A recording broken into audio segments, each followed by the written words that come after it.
Hello everyone. दोस्तों, UP triple SC के द्वारा 2026 में जो भी एग्ज़ाम कंडक्ट कराए जाने वाले हैं, उसी में एक टॉपिक उसके सिलेबस, हर एक एग्ज़ाम के लिए अगर उसके सिलेबस को आप देखेंगे तो उसमें एक टॉपिक उसने मेंशन कर रखा है इतिहास का। ओके, तो इतिहास को बेसिकली हम लोग 3 सेगमेंट में डिवाइड किए हुए हैं: प्राचीन इतिहास, मध्यकालीन इतिहास और आधुनिक इतिहास। तो प्राचीन इतिहास के जितने भी यूपी ट्रिपल एससी ने आज तक के पीवाईक्यू पूछे हुए हैं, यानी जितने भी एग्ज़ाम उसने कंडक्ट कराए हैं, उन सभी में जितने भी उसके सवाल आए हुए थे प्राचीन इतिहास से, उससे संबंधित जो भी लेक्चर मैंने यहाँ पे बनाया था वो ऑलरेडी मैंने अपलोड कर दिया है। मेरे कहने का मतलब ये है कि जो भी प्राचीन इतिहास का सेगमेंट है पीवाईक्यूज़ का, वो ऑलरेडी मैंने अपने यूट्यूब चैनल पे अपलोड कर रखा है। ओके, तो अभी हम लोग इस समय आधुनिक इतिहास के जो पीवाईक्यूज़ हैं उनको सॉल्व कर रहे हैं, और लेक्चर बाय लेक्चर में अब ऑलमोस्ट हर एक दिन मतलब पीवाईक्यूज़ को अपडेट कर रहा हूँ बेसिकली। तो आज का जो लेक्चर है, आई थिंक ये 5वां लेक्चर होगा। तो जो भी आज का लेक्चर है, ये बेसिकली अगर आप देखेंगे तो भारतीय इतिहास में अगर देखा जाए तो बड़ा ही इंपॉर्टेंस इसका है, जिसका नाम है, आज के टॉपिक का नाम है basically Indian national Congress. Okay, यानी भारतीय राष्ट्रीय कांग्रेस इसका पूरा नाम है। इससे अगर पीवाईक्यूज़ की बात किया जाए तो मेरा अपना अनुभव कहता है कि हर साल लगभग यहाँ से सवाल देखने को मिलते हैं, लेकिन लेखपाल के एग्ज़ाम में जो होने वाला है, या यूपी ट्रिपल एससी जो भी एग्ज़ाम कंडक्ट कराया है इसके पहले, उसमें भी अगर देखें तो इंडियन नेशनल कांग्रेस वाले टॉपिक से काफ़ी सवाल पूछे गए हैं। ओके, यही रीज़न है कि ये one of the most important topic में से एक है आधुनिक इतिहास से संबंधित। ओके, तो बिना किसी देरी के हम लोग इसके लेक्चर के थोड़े से बैकग्राउंड को समझते हैं, इसके बाद जो भी इसके पीवाईक्यूज़ आए हुए हैं उनको सॉल्व करेंगे कॉन्सेप्ट के साथ। ओके, तो अगर दोस्तों बात किया जाए कि भारत में इंडियन नेशनल कांग्रेस की स्थापना कैसे हुई, या इसका क्या इम्पोर्टेंस है, इसको किसने स्थापित किया था, कहाँ पे इसकी स्थापना हुई, किस साल इसकी स्थापना हुई, ये सब बड़े इंपॉर्टेंट फैक्ट हैं जो कि आपके एग्ज़ाम के लिए, खासकर यूपी ट्रिपल एससी के द्वारा जो भी एग्ज़ाम कराए जा रहे हैं उनमें जो फैक्चुअल नेचर के सवाल हैं वो ज़्यादातर आपको देखने को मिलेंगे। यही रीज़न है कि जो भी फैक्ट है मैं एक एक करके आपको बताता जाऊँगा, आप इसको समझने की कोशिश कीजिएगा, और जहाँ तक हो सके तो वीडियो में साथ साथ आप लोग एक शॉर्ट नोट्स बना लीजिएगा। शॉर्ट नोट्स ये है कि मतलब ये नहीं कि पूरा जो मैं बोल रहा हूँ, जो मैं लिख रहा हूँ, सब कुछ आपको करना है, क्योंकि अभी ऑलमोस्ट अगर देखा जाए तो आपके पास 20-22 दिन मोटे तौर पे अगर देखा जाए तो लेखपाल के एग्ज़ाम के लिए बचे हुए हैं। ओके, तो शॉर्ट नोट्स का मतलब है कि एक बुलेट फॉर्म में कोई एक पॉइंट आप लिखिए जो कि आप समझ पाएँ कि मैंने क्या लिखा है, इसका पूरा लाइन क्या है। ओके, तो उस हिसाब से आप अपने आप को नोट्स बनाइए। तो रही बात भारतीय राष्ट्रीय कांग्रेस की, तो भारत के राष्ट्रीय आंदोलन में अगर देखा जाए, यानी जब इंडियन नेशनल मूवमेंट चल रहा था, तो कांग्रेस की जो स्थापना की गई थी वो देश में एक बड़े आंदोलन का नेतृत्व करने के लिए किया गया था। यानी यह एक ऐसा संगठन था, यह एक ऐसा ऑर्गेनाइजेशन था जो कि भारत के उस समय तत्कालीन, यानी उस समय जो राष्ट्रीय आंदोलन चल रहे थे उसमें काफ़ी नेतृत्व करने के लिए अलग अलग जो राजनीतिक, अलग अलग जो विद्वान लोग थे उनको संगठित करने का काम किया गया था। यानी कहने का मतलब ये है कि इंडियन नेशनल कांग्रेस जो है बेसिकली वो देश में एक बड़े आंदोलन का नेतृत्व करने के लिए, इसके साथ साथ ब्रिटिश सरकार की जो सुरक्षा कपाट थी ना, उसके रूप में किया गया था। ओके, तो ये पॉइंट ध्यान रखिएगा कि जो भारतीय राष्ट्रीय कांग्रेस की स्थापना की गई थी वो बेसिकली भारत के राष्ट्रीय आंदोलन में, और कह लीजिए कि एक डायरेक्शन देने के लिए, एक नेतृत्व देने के लिए, एक और तेज़ी लाने के लिए, एक और सहभागिता यानी और लोगों को इकट्ठा करने के लिए इसकी स्थापना की गई थी। मज़ेदार बात यह है कि भारतीय राष्ट्रीय कांग्रेस नाम तो है, लेकिन इसकी स्थापना एक अंग्रेज अधिकारी ने किया था। ओके, तो बात है कि भारतीय सिविल सेवा, यानी उस समय अगर देखा जाए तो इस सिविल सेवा को एक नए नाम से, एक पुराने नाम से जाना जाता था, आईसीएस। आज के समय में हम लोग आईएएस, आईपीएस ये सब देखते हैं, लेकिन उस समय जो आईएएस बनते थे उनका अगर देखा जाए टाइटल तो आईसीएस के नाम से उन्हें जाना जाता था। क्यों? क्योंकि इसका जो फुल फॉर्म है इंडियन सिविल सर्विसेज है।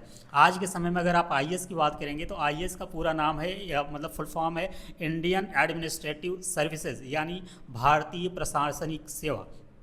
तो आईसीएस के कहने का मतलब ये है कि बेसिकली इंडियन सिविल सर्विसेज। तो उस समय क्या हो रहा था कि ब्रिटिश जो है वो उसमें एक अधिकारी थे जिनका नाम था ए.ओ. ह्यूम।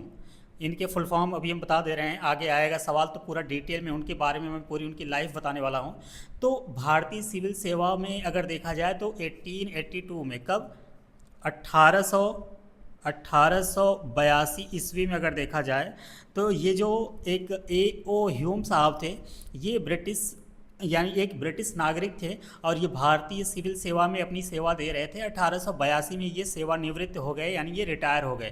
तो इन्होंने एक राजनीतिक समस्याओं के निराकरण के लिए बेसिकली एक ऑर्गेनाइजेशन की स्थापना की, जिसका नाम इन्होंने रखा था बेसिकली, उसका नाम था भारतीय इंडियन नेशनल यूनियन कह लीजिए, या इसी का नाम था इंडियन नेशनल संघ या भारतीय राष्ट्रीय संघ। तो इसका नाम क्या इन्होंने रखा,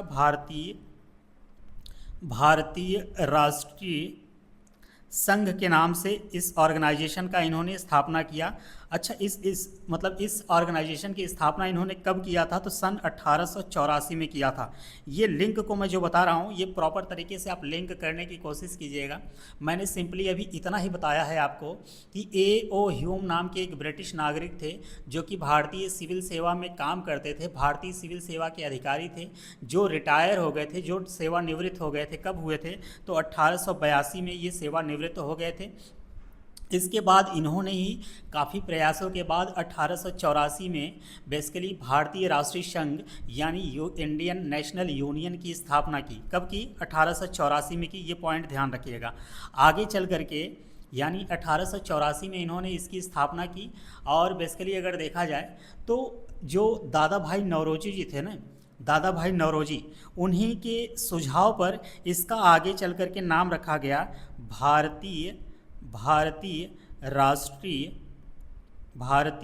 राष्ट्रीय कांग्रेस। ओके, तो शुरुआत में अगर देखा जाए आपसे सवाल पूछे कि भारतीय राष्ट्रीय कांग्रेस जो आज के समय में मौजूद है, इसका मतलब शुरुआती जो नाम था वो क्या था, तो आपका आंसर हो जाएगा भारतीय राष्ट्रीय संघ। अगर ये अंग्रेजी में देखेंगे तो इंडियन नेशनल यूनियन। तो सवाल आपसे ये भी पूछा जा सकता है कि भारतीय राष्ट्रीय संघ किसके सुझाव पे भारतीय राष्ट्रीय कांग्रेस का रूप धारण किया, तो ये आपका आंसर हो जाएगा दादा भाई नौरोजी के प्रस्ताव पे। यानी उन्होंने ही ये सुझाव दिया कि इसका नाम बदल करके आप लोग इंडियन नेशनल कांग्रेस या भारतीय राष्ट्रीय कांग्रेस की कर दिया जाए। ओके, तो भारतीय राष्ट्रीय कांग्रेस के बारे में अगर बात किया जाए तो 1884 में तो भारतीय राष्ट्रीय संघ के नाम से शुरुआत हुआ था, लेकिन ये अगर देखा जाए कि ये भारतीय राष्ट्रीय कांग्रेस जो है ये 1885 में, दिसंबर 1885 में इसका पूर्ण रूप से संगठन को आयोजित किया गया। यानी भारतीय राष्ट्रीय कांग्रेस का बेसिकली आप कह लीजिए जन्म कब हुआ, तो ये 1885 में हुआ। यानी भारतीय राष्ट्रीय संघ के एक साल बाद 1885 में भारतीय राष्ट्रीय कांग्रेस की स्थापना हुई है। ओके, तो शुरुआती दिनों में अगर देखा जाए तो 28 से लेके 31 दिसंबर 1885 में,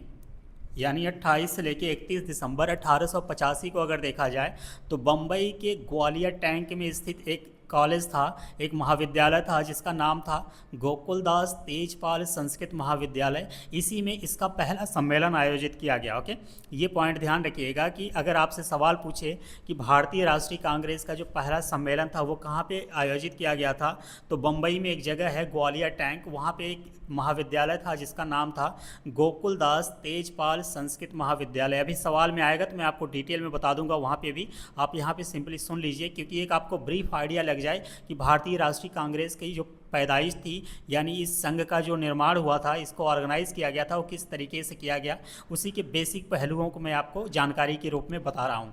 तो इसका जो पहला आप कह लीजिए कि सम्मेलन हुआ था वो गोकुलदास तेजपाल संस्कृत महाविद्यालय जो कि बम्बई में स्थित था, वहाँ पे हुआ था 28 से 31 दिसंबर 1885 को। ज़्यादातर जो इसके मतलब इंडियन नेशनल कांग्रेस के जो सम्मेलन हुआ करते थे वो लगभग दिसंबर के समय हुआ करते थे। ओके, तो ये पॉइंट ध्यान रखिएगा। और अगर बात की जाए कि कांग्रेस की स्थापना की जो पहली सार्वजनिक घोषणा की गई थी तो वो 5 दिसंबर 1885 को मद्रास से एक न्यूज़पेपर अखबार निकलता था जिसका नाम था द हिंदू, जो कि आज भी आप अगर जो इंडियन सिविल सर्विसेज IUPSC की तैयारी करते हैं या आप कह लीजिए कि एडमिनिस्ट्रेटिव सर्विसेज की जो तैयारी करने वाले बच्चे हैं आज भी बड़े चाव से उसको पढ़ते हैं। द हिंदू बहुत ही पॉपुलर न्यूज़पेपर है। ओके, तो ये कुछ बेसिक पॉइंट हो गया। थोड़ा सा बेसिक पॉइंट आप लोग और जानने की कोशिश कीजिएगा। मैं यहाँ पे बता देता हूँ कि जब कांग्रेस की स्थापना हुई थी तो उस समय ब्रिटेन के प्रधानमंत्री कौन थे, ये सवाल आपसे कभी कभी पूछ लिया जाता है। जब कांग्रेस की स्थापना हुई थी तो उस समय ब्रिटेन के प्रधानमंत्री यानी प्राइम मिनिस्टर पीएम कौन थे? तो आपका आंसर हो जाएगा basically, just a minute, Gladstone. Gladstone, okay. आपका आंसर हो जाएगा ग्लैडस्टन। कहने का मतलब ये है कि जब इंडियन नेशनल कांग्रेस की स्थापना हुई थी तो उस समय ब्रिटेन में जो प्रधानमंत्री थे उनका नाम था ग्लैडस्टन, ओके। दूसरा पॉइंट मैं आपको ये बता देता हूँ कि जब भारतीय राष्ट्रीय कांग्रेस की स्थापना हुई थी तो भारत के वायसराय कौन थे? भारत के वायसराय कौन थे? भारत के वायसराय, ओके। तो आपका आंसर हो जाएगा लॉर्ड डफरिन। ये सवाल कई बार पूछा है, ये सवाल कई बार आगे पूछा जाएगा, इसलिए मैं आपको जोर दे के कह रहा हूँ कि ये पॉइंट आप अपने दिमाग में बैठा कर रखिएगा कि भारत के वायसराय लॉर्ड डफरिन थे, जिनके कार्यकाल में अगर देखा जाए तो 1885 में भारतीय राष्ट्रीय कांग्रेस की स्थापना हुई थी। आपसे एक पॉइंट और पूछा जा सकता है कि जब भारतीय राष्ट्रीय कांग्रेस की स्थापना हुई थी तो उस समय बम्बई के गवर्नर कौन थे? बम्बई के गवर्नर उस समय कौन थे? तो आपका आंसर हो जाएगा लॉर्ड रे। लॉर्ड रे, ओके। 3 पॉइंट मैंने आपको बताया कि जब भारतीय राष्ट्रीय कांग्रेस की स्थापना हुई थी तो उस समय ब्रिटेन के प्रधानमंत्री ग्लैडस्टन साहब थे, भारत के वायसराय लॉर्ड डफरिन साहब थे, बम्बई के गवर्नर लॉर्ड रे साहब थे, ओके। ये कुछ बेसिक पॉइंट मैंने आपको बता दिया। ये इंडियन नेशनल कांग्रेस के जो बेसिक पहलू हैं उसके बारे में मैंने आपको बता दिया। 2-3 पॉइंट मैं आपको और बता देता हूँ, इसके बाद हम लोग PYQs पे चलते हैं, ओके। तो पहला पॉइंट ये हो गया कि जो पहला सम्मेलन हुआ था, मैंने आपको बताया कि जो पहला इंडियन नेशनल कांग्रेस का सम्मेलन हुआ था वो कब हुआ था? तो 1885 में हुआ था। ये हुआ कहाँ था? ये बम्बई में हुआ था। कहाँ पे हुआ था? बम्बई में हुआ था। इसके जो पहले अध्यक्ष बनाए गए थे, यानी आप कह लीजिए कि इंडियन नेशनल कांग्रेस के जो पहले अध्यक्ष थे उनका नाम क्या था? तो उनका नाम था व्योमेश चंद्र बनर्जी। व्योमेश चंद्र बनर्जी।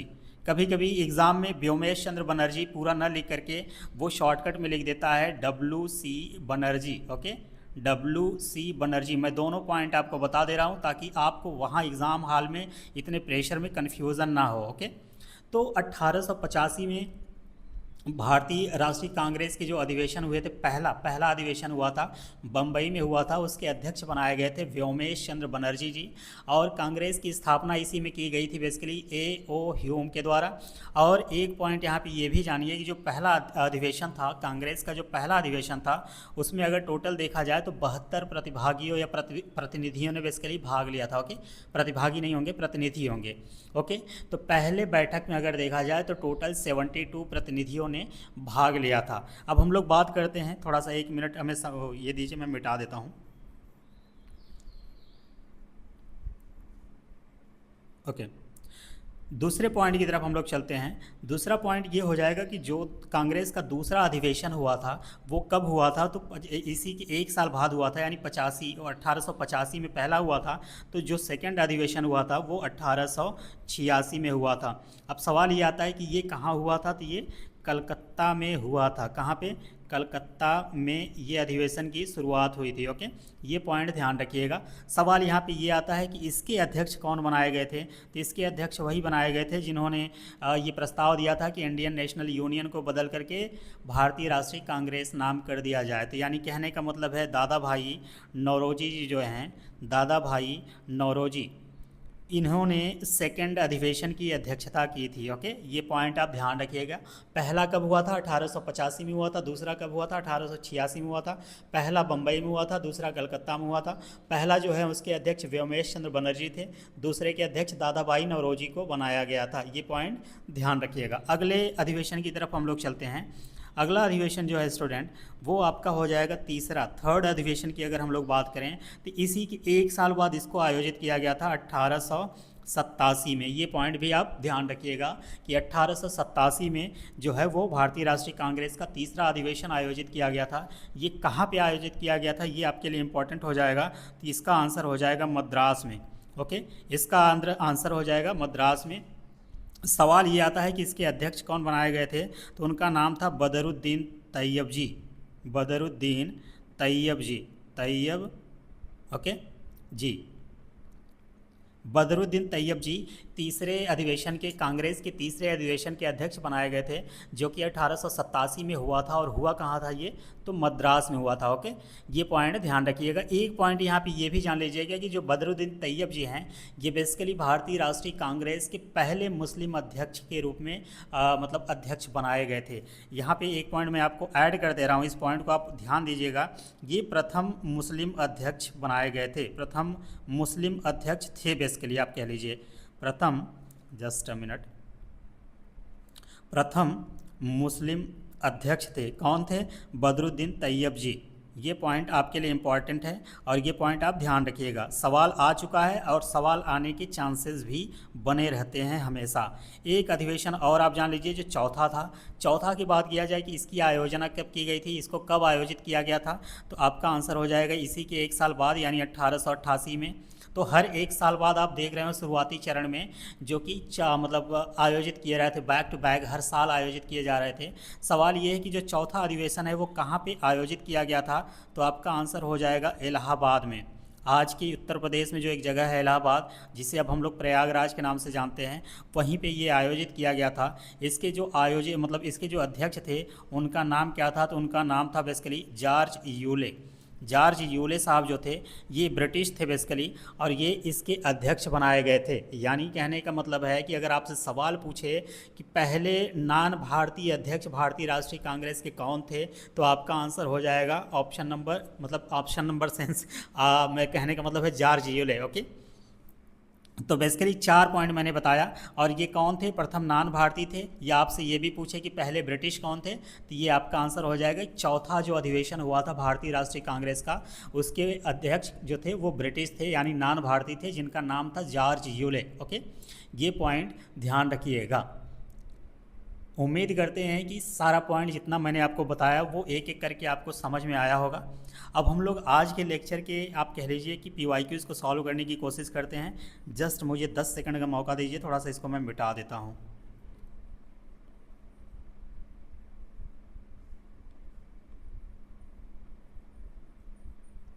मुझे उम्मीद है कि आप सबकी पढ़ाई बहुत अच्छी चल रही होगी। आप लोगों को किसी भी तरीके की क्वेरीज़ हो, किसी तरीके की प्रॉब्लम हो रही होगी, कोई भी समझ में नहीं आ रहा होगा जीएस सिलेक्शन, जीएस वाले पार्ट को लेकर के, या आप कह लीजिए कि यूपी वाले पार्ट को लेके, मेरे कहने का मतलब है किसी भी सेक्शन से अगर आपको कोई भी प्रॉब्लम हो रही है तो आप बेहिचक हमसे सवाल कमेंट सेक्शन में जाके पूछिएगा। मैं आपको ज़रूर रिप्लाई करने की कोशिश करूँगा। ओके, बशर्ते वो पढ़ाई वाले मैटर से सवाल हो, कोई पर्सनल मैटर आप हमसे सवाल नहीं कीजिएगा प्लीज़। तो अब हम लोग शुरू करते हैं स्टूडेंट। आज के लेक्चर का जो पहला बेसिकली सवाल है उसको हम लोग सॉल्व करने की कोशिश करते हैं। तो पहला सवाल क्या कह रहा है, पहले हम लोग उसको समझने की कोशिश करते हैं। पहला सवाल कह रहा है स्टूडेंट कि 1985 में भारतीय राष्ट्रीय कांग्रेस पार्टी के अध्यक्ष के रूप में किसे चुना गया। एक लाइन सवाल की एक भाग ये था।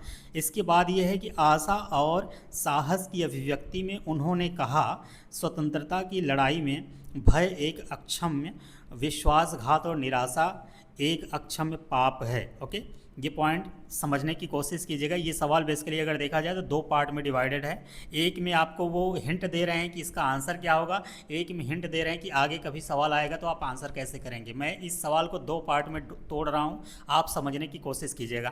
पहला जो इसका मतलब आप कह लीजिए कि जो हिंट दे रहा है कि इसका आंसर क्या होगा, वो कहना चाह रहा है कि 1985 में भारतीय राष्ट्रीय कांग्रेस पार्टी के अध्यक्ष के रूप में किसे चुना गया। यानी कहने का मतलब है कि अगर इतना भी देता, जो बाकी आगे पॉइंट दे रखा है, अगर उनको न दे के सिर्फ इतना भी दिया होता तब भी आपका आंसर निकल जाता। तो सवाल ये है कि 1985 में इंडियन नेशनल कांग्रेस पार्टी के अध्यक्ष के रूप में किसे चुना गया था। जो 4 ऑप्शन है उन्हीं में से एक आंसर होगा आपका। पहला ऑप्शन कह रहा है एनी बेसेंट, ऑप्शन बी कह रहा है इंदिरा गांधी, ऑप्शन सी कह रहा है सरोजिनी नायडू, ऑप्शन डी कह रहा है विजया लक्ष्मी पंडित। तो इसका जो करेक्ट आंसर हो जाएगा, इस पर्टिकुलर सवाल का जो करेक्ट आंसर हो जाएगा वो आपका हो जाएगा सरोजिनी नायडू जी। ओके, तो यानी कहने का मतलब है कि 1985 में भारतीय राष्ट्रीय कांग्रेस पार्टी के अध्यक्ष के रूप में किसे चुना गया था, तो आंसर हो जाएगा आपका सरोजिनी नायडू जी को। ओके, सरोजिनी नायडू जी के बारे में 2-3 पॉइंट आप समझ जाइएगा कि भारत की प्रथम महिला, या आप कह लीजिए कि पूरे देश की प्रथम महिला राज्यपाल बनी थी। ये उत्तर प्रदेश में पहली महिला राज्यपाल भी चुनी गई थी। ये 1925 में कांग्रेस का एक अधिवेशन हुआ था, जो कि कहाँ पे हुआ था, कानपुर में। कानपुर में एक अधिवेशन हुआ था, वहीं पे इनको अध्यक्ष बनाया गया था। कानपुर में अधिवेशन जो हुआ था, कानपुर के अधिवेशन में इनको अध्यक्ष बनाया गया था, अधिवेशन में। ओके, ये पॉइंट आप ध्यान रखिएगा।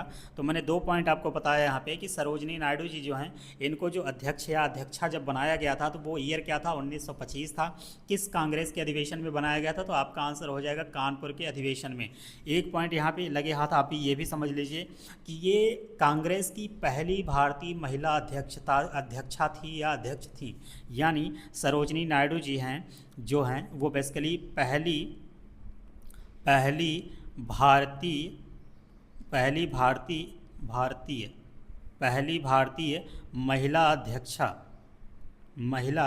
मैं अध्यक्ष ही लिख दे रहा हूँ, ज़्यादातर जगह यही यूज किया जाता है। तो पहली भारतीय महिला अध्यक्ष पूछे, लेकिन किसका, तो आपका आंसर होना चाहिए कांग्रेस का। तो कहने का मतलब यह है कि सरोजनी नायडू जी जो हैं, उन्हें कांग्रेस का पहली भारतीय महिला अध्यक्ष बनाया गया था। मैं यहाँ पे वर्ड जोड़ रहा हूँ कि भारतीय। ओके, इसका मतलब ये है कि पहली भारतीय महिला अध्यक्ष ये बनी थी, तो इनसे पहले भी शायद कोई न कोई महिला अध्यक्ष बनी होंगी। तो ऑब्वियस सी बात है कि वो आपकी बनी थी एनी बेसेंट जी। एनी बेसेंट जी की अगर बात किया जाए तो ये कांग्रेस की पहली महिला अध्यक्ष थी, पहली महिला अध्यक्ष थी। ओके, ये पॉइंट आप ध्यान रखिएगा कि पहली महिला अध्यक्ष जो हैं वो किसे बनाया गया था कांग्रेस की, तो आपका आंसर हो जाएगा एनी बेसेंट जी को। अगर आपसे सवाल ये पूछे कि पहली भारतीय महिला अध्यक्ष किसे बनाया गया था, तो आपका आंसर हो जाएगा सरोजनी नायडू जी की। एक वर्ड में आपके आंसर चेंज हो जाएंगे, आप इतना बारीकी से आपको पढ़ना है। मैंने सिंपली 2 डिफरेंस बताया कि पहली महिला अध्यक्ष अगर आपसे पूछे कि कांग्रेस की किसे बनाया गया था, तो आपका आंसर हो जाएगा एनी बेसेंट जी को। लेकिन अगर आपसे सवाल में एक वर्ड जोड़ दे कि पहली भारतीय महिला अध्यक्ष किसे बनाया गया था, तो आपका आंसर चेंज हो जाएगा और आंसर हो जाएगा सरोजनी नायडू जी। ओके, सरोजनी नायडू जी को 1925 में अध्यक्ष बनाया गया था और एनी बेसेंट जी को अगर देखा जाए तो 1917 वाले अधिवेशन में अध्यक्ष बनाया गया था। अब हम लोग वापस सवाल पे फिर से आते हैं कि सवाल का जो दूसरा भाग था, मैंने आपको बोला कि सवाल जो है 2 पार्ट में डिवाइडेड है। पहला मैंने आपको बता दिया, उससे आपका आंसर भी निकल गया। लेकिन सवाल ये अगला पार्ट है, ये कह रहा है कि और आशा और साहस की अभिव्यक्ति में उन्होंने कहा कि स्वतंत्रता की लड़ाई में भय एक अक्षम विश्वासघात और निराशा एक अक्षम पाप है। यानी अगर आपसे सवाल कभी ये पूछ ले कि भैया वो कौन से इंसान थे या कौन से अध्यक्षा थी या कौन से अध्यक्ष थे कांग्रेस के जिन्होंने ये कहा था कि स्वतंत्रता की लड़ाई में भय एक अक्षम विश्वासघात और निराशा एक अक्षम पाप है, तो आपका करेक्ट आंसर हो जाएगा सरोजनी नायडू जी को। ओके, तो ये पॉइंट आप ध्यान रखिएगा और इसी पॉइंट के बेस पे आपको आंसर भी चूज करना है। ये पर्टिकुलर सवाल का करेक्ट आंसर आपका हो जाएगा ऑप्शन नंबर सी। मुझे उम्मीद है कि यहाँ तक किसी को कोई दिक्कत नहीं हुआ होगा। अगले सवाल पे हम लोग मूव करते हैं। अगला सवाल क्या कहना चाह रहा है, अगला सवाल कह रहा है स्टूडेंट की मानवीय राहत और सामाजिक कार्य करने के लिए 1896 में रामकृष्ण मिशन की स्थापना किसने की। ये पिछले वाले लेक्चर अगर आप देखे होंगे तो ये सवाल बहुत ही आसान आपके लिए हो जाएगा, क्योंकि मैंने वहाँ पे बहुत डिटेल में आपको बता रखा है अलग अलग ऑर्गेनाइजेशन की स्थापना किसने की थी। मैंने औरों का भी मतलब बहुत सारों का, जैसे आर्य समाज हो गया, ये हो गया, ब्रह्म समाज हो गया, आत्मीय सभा ये हो गया, ये जितने भी मतलब ढेर सारे सवाल जो PYQs में आ रखे थे उनके साथ साथ मैं कुछ एक्स्ट्रा पॉइंट आपको ऐड करके पिछले वाले लेक्चर में बता दिया था। ओके, तो इस पर्टिकुलर सवाल का क्या आंसर होगा वो हम लोग देखते हैं। सवाल ये कहना चाह रहा है कि 1896 में रामकृष्ण मिशन की स्थापना किसने की थी, जो कि यानी कहने का मतलब है कि जो रामकृष्ण मिशन है वो मानवीय राहत और सामाजिक कार्य करने के लिए ऑर्गेनाइज किया गया था, उसको बनाया गया था। तो पहला आंसर इसका आपका ऑप्शन दे रखा है रामकृष्ण परमहंस, दूसरा दे रखा है स्वामी ब्रह्मानंद, तीसरा दे रखा है स्वामी विवेकानंद और चौथा दे रखा है स्वामी दयानंद सरस्वती। ओके, तो इसका रामकृष्ण मिशन की अगर बात किया जाए, रामकृष्ण मिशन की स्थापना की अगर बात किया जाए तो बेसिकली इसका जो करेक्ट आंसर हो जाएगा वो आपका हो जाएगा स्वामी विवेकानंद जी, यानी ऑप्शन नंबर जो इसका सी है वो आपका करेक्ट आंसर हो जाएगा कि स्वामी विवेकानंद जी जो हैं वो रामकृष्ण मिशन की स्थापना किए थे। ओके, लेकिन ये दिक्कत ये है कि यहाँ पर जो ईयर दे रखा है 1896, ये 1896 में नहीं किए थे। बेसिकली ये रामकृष्ण मिशन की स्थापना किए थे 1 मई 1897 में।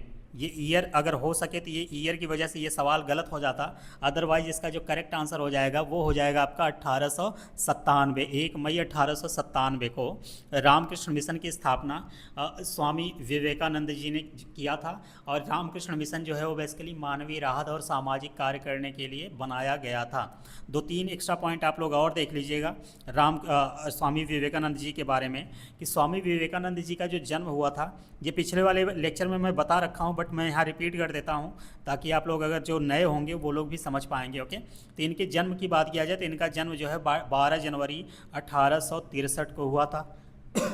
सॉरी, 12 जनवरी 1863 को हुआ था। कहाँ पे हुआ था? तो ये कलकत्ता में हुआ था। कलकत्ता में इनका जन्म हुआ था। किसका? स्वामी विवेकानंद जी का। इनके बचपन का नाम अगर आपसे सवाल पूछे कि इनके बचपन का नाम क्या था, तो आपका आंसर हो जाएगा नरेंद्र नाथ दत्त। नरेंद्र नाथ दत्त। ओके, नरेंद्र नाथ दत्त इनका बचपन का नाम था। इन्होंने रामकृष्ण मिशन की स्थापना कब की थी मैंने आपको बता ही दिया, 1 मई 1897 को। इसके अलावा बात किया जाए कि इनके गुरु का नाम क्या था, इनके गुरु का जो कि ऑप्शन में मेंशन किया हुआ है, तो इनके गुरु का नाम था रामकृष्ण परमहंस। गुरु कौन थे इनके? रामकृष्ण परमहंस इनके गुरु हुआ करते थे। रामकृष्ण, जो कि ऑप्शन नंबर ए में मेंशन कर रखा है। इसके अलावा इन्होंने एक पॉइंट कहा था, बड़ा ही आपके लिए इंपॉर्टेंट होगा, हो सकता है ये आपको एग्ज़ाम में देखने को भी मिले कभी न कभी। इन्होंने कहा था बेसिकली, इन्होंने भारतीयों के लिए एक संदेश दिया था। संदेश इनका ये था कि जागो, उठो और तब तक प्रयास करो जब तक लक्ष्य प्राप्त ना हो। कहीं कहीं अगर आप चार्ट अपने रूम में सजाते होंगे, जैसे इंडियन मैप का ना, कभी कभी ऐसे वो चार्ट के रूप में मिलता है कि ये कोट्स बेसिकली विवेकानंद जी का फोटो भी होता है। तो इन्होंने भारतीयों के लिए जो संदेश दिया था वो क्या कहा था कि जागो, उठो और तब तक प्रयास करो जब तक लक्ष्य प्राप्त न हो। ये स्टेटमेंट आप सभी स्टूडेंट के लिए, हम सभी के जीवन में बहुत ही बड़ा योगदान रोल प्ले करता है, मोटिवेशन की तरह काम करता है। तो आप लोग ये जो इनका लाइन था, इनके अगर वादों को पूरा करने की कोशिश करेंगे तो आप लोग सेम स्टेटमेंट को अपनी लाइफ में अप्लाई, और जो भी जिस चीज़ की भी आप तैयारी कर रहे हैं, जो भी आपके जीवन का गोल है, उसके लिए आप इस चीज़ को अप्लाई करके और मेहनत कीजिए और जागिए, तब तक प्रयास करिए जब तक आपको अपना लक्ष्य नहीं मिल जाता है। ओके, तो इस पर्टिकुलर सवाल का जो करेक्ट आंसर है वो आपका हो जाएगा ऑप्शन नंबर सी, स्वामी विवेकानंद जी। ओके, अगले सवाल पे हम लोग मूव करते हैं। अगला सवाल क्या कह रहा है कि भारतीय राष्ट्रीय कांग्रेस यानी इंडियन नेशनल कांग्रेस और अखिल भारतीय मुस्लिम लीग यानी ऑल इंडिया मुस्लिम लीग ने प्रसिद्ध डैश के माध्यम से अंग्रेजों के खिलाफ भारत के संघर्ष के लिए एक साथ आने का फैसला किया। सवाल के कहने का सिंपली इतना मतलब है कि जो भारतीय राष्ट्रीय कांग्रेस था और इंडियन नेशनल अखिल भारतीय मुस्लिम लीग थी, उन दोनों ने अंग्रेज़ों के खिलाफ, मैं यहाँ पे हाईलाइट कर दे रहा हूँ, अंग्रेज़ों के खिलाफ भारत के संघर्ष के लिए एक साथ आने का फैसला कब किया था। बड़ा ही प्यारा सवाल है, बड़ा ही इंपॉर्टेंट सवाल है, ये कई फैक्ट हमको देके जाएगा। ओके, तो भारतीय राष्ट्रीय कांग्रेस और ऑल इंडिया मुस्लिम लीग जो है वो अंग्रेज़ों के खिलाफ भारत के संघर्ष के लिए एक साथ आने का फैसला कब किया था। तो ये काफ़ी जद्दोजहद के बाद ये फैसला हुआ था, या कह लिए ये घड़ी आई थी, ये दिन आया था, वो आया था 1916 में लखनऊ पैक्ट के दौरान। तो इसका जो करेक्ट आंसर हो जाएगा वो आपका हो जाएगा ऑप्शन नंबर ए, वो लखनऊ पैक्ट था, जब मतलब भारतीय राष्ट्रीय कांग्रेस के नेताओं ने मुस्लिम लीग के साथ सामंजस्य बनाया, एक साथ समझौता किया और आपस में साथ में एक दूसरे के साथ आए। ओके, वो कौन सा पैक्ट था? तो आपका आंसर हो जाएगा लखनऊ पैक्ट। बाकी जो भी आंसर दे रखा है, ऑप्शन दे रखा है, भारत सरकार अधिनियम 1935 या भारत में प्रवेश अध्यादेश ऑर्डिनेंस जो है 1914 या गांधी इरविन पैक्ट, ये सब अलग अलग हैं, लेकिन बेसिकली जो ये सवाल का करेक्ट आंसर हो जाएगा वो लखनऊ पैक्ट आपका हो जाएगा। ये पॉइंट ध्यान रखिएगा। अगले सवाल पे हम लोग मूव करने की कोशिश करते हैं। अगला सवाल क्या कह रहा है? ओके, अगला सवाल कह रहा है कि भारतीय राष्ट्रीय कांग्रेस के उस अधिवेशन के स्थान का नाम बताइए जहां पर पूर्ण स्वराज को अपना अंतिम लक्ष्य घोषित किया गया था। ओके, किसके द्वारा किया गया था? भारतीय राष्ट्रीय कांग्रेस के द्वारा क्या घोषित किया गया था कि वो पूर्ण स्वराज को अपना अंतिम लक्ष्य घोषित किए थे। तो कहने का मतलब है कि जब इन्होंने पूर्ण स्वराज को अपना अंतिम लक्ष्य घोषित किया था, कौन? भारतीय राष्ट्रीय कांग्रेस ने, तो वो जो अधिवेशन हुआ था वो कहाँ पे हुआ था? पहला ऑप्शन कह रहा है आपका लाहौर में, ऑप्शन बी कह रहा है कलकत्ता में, ऑप्शन सी कह रहा है बम्बई में, ऑप्शन डी कह रहा है सूरत में। तो बेसिकली अगर पूर्ण स्वराज की बात किया जाए, इसका मतलब ये है कि ये जब जिस अधिवेशन में इस लक्ष्य को घोषित किया गया था कि हमें अब पूर्ण स्वराज चाहिए, यानी हमें अपना खुद का स्वराज चाहिए। किसी अब बाहरी आप कह लीजिए कि सरकार की या बाहरी जो देश है उसका अपने ऊपर आधिपत्य नहीं चाहिए, यानी हम टोटल इंडिपेंडेंट होना चाह रहे हैं। ये जो लक्ष्य घोषित किया गया था ये लाहौर के अधिवेशन में घोषित किया गया था। किसके द्वारा? तो ये कांग्रेस के द्वारा, यानी भारतीय राष्ट्रीय कांग्रेस के द्वारा लाहौर के अधिवेशन में ये लक्ष्य यानी पूर्ण स्वराज के लक्ष्य को घोषित किया गया था। सवाल ये उठता है कि ये लाहौर जो अधिवेशन है हुआ कब था? ये बहुत इंपॉर्टेंट सवाल है, आपके एग्ज़ाम में कई बार पीसीएस लेवल के एग्ज़ाम में तो पूछ रखा है। ओके, तो ये जो पर्टिकुलर पॉइंट है कि लाहौर का जो अधिवेशन हुआ था वो कब हुआ था, तो इसका करेक्ट आंसर हो जाएगा 1929 में ये अधिवेशन हुआ था। ओके, 1929 में ये अधिवेशन हुआ था। सवाल ये आता है कि इस अधिवेशन की अध्यक्षता किसने की थी, तो इस अधिवेशन के अध्यक्ष जो बनाए गए थे उनका नाम था जवाहरलाल नेहरू जी। जवाहरलाल नेहरू जी जो हैं वो इस कह लीजिए कि आप इस अधिवेशन के अध्यक्ष थे, कांग्रेस के लाहौर अधिवेशन के, जो कि 1929 में आयोजित किया गया था। इसके अध्यक्ष कौन थे? जवाहरलाल नेहरू जी। इसी ऐतिहासिक अधिवेशन में देखा जाए तो कांग्रेस ने एक प्रस्ताव पारित किया और उसमें पूर्ण स्वराज को अपना अंतिम लक्ष्य घोषित भी किया। ओके, तो यही आपका करेक्ट आंसर हो जाएगा ऑप्शन नंबर ए। पूर्ण स्वराज की अगर बात किया जाए आपसे कि पूर्ण स्वराज को अपना अंतिम लक्ष्य किस अधिवेशन में घोषित किया गया था, तो आपका आंसर हो जाएगा कि लाहौर के अधिवेशन में 1929 में किया गया था। इसी अधिवेशन में यानी लाहौर के अधिवेशन के दौरान 31 दिसंबर 1929 को स्वाधीनता का नया स्वीकृत तिरंगा झंडा भी फहराया गया था। ये पॉइंट यहाँ पे मैं लिख दे रहा हूँ ताकि आपको कोई कन्फ्यूज़न ना हो। सवाल ये है कि लाहौर के अधिवेशन के दौरान ही अगर देखा जाए तो 31 दिसंबर 1929 को अगर देखा जाए तो तिरंगा झंडा फहराया गया था। तिरंगा झंडा फहराया गया था। ओके, ये पॉइंट भी आप ध्यान रखिएगा। ओके, और यहीं पे 26 जनवरी 1930 को पहला स्वाधीनता दिवस घोषित किया गया। कहाँ पे? यहीं पे। तो 26 जनवरी 1930 को पहला स्वाधीनता दिवस यानी इंडिपेंडेंस डे घोषित किया गया था। कब? 26 जनवरी 1930 को।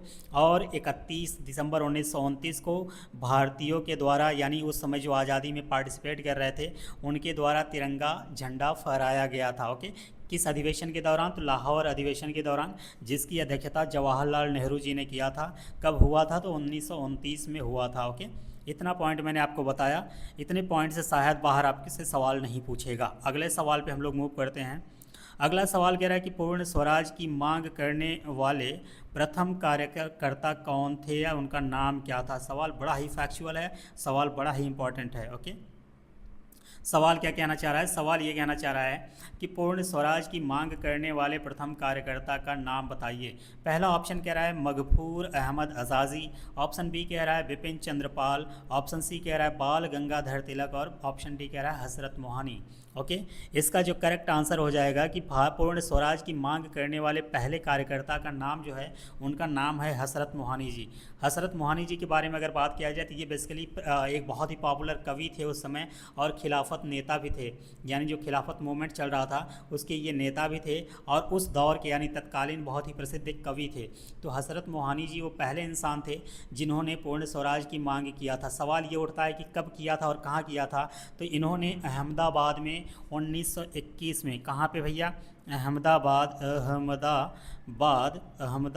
में कब किया था? 1921 में आयोजित कांग्रेस के अधिवेशन में पूर्ण स्वराज की मांग किया था। ओके, और ऑफिशियली अगर कांग्रेस के द्वारा देखा जाए यानी कांग्रेस के मंच से अगर देखा जाए कि पहली बार पूर्ण स्वराज की मांग कब की गई थी, तो आपका आंसर हो जाएगा 1929 में लाहौर अधिवेशन में। ओके, जिसकी अध्यक्षता जवाहरलाल नेहरू जी ने की थी। वो पिछले वाले सवाल में मैंने आपको पूरा डिटेल में बताया। लेकिन अगर आपसे ये पूछा जाए कि पूर्ण स्वराज की मांग करने वाले पहले कार्यकर्ता कौन थे, तो हसरत मोहानी जी थे, जो कि कांग्रेस का एक अधिवेशन हुआ था 1921 में, यानी 1921 से मतलब 1929 से 8 साल पहले ही 1921 में एक अहमदाबाद में कांग्रेस का अधिवेशन हुआ था। इसी अधिवेशन के दौरान ये जो प्रसिद्ध कवि हसरत मोहानी जी थे इन्होंने पूर्ण स्वराज की मांग किया था। तो आपका जो करेक्ट आंसर हो जाएगा वो ऑप्शन नंबर डी हो जाएगा।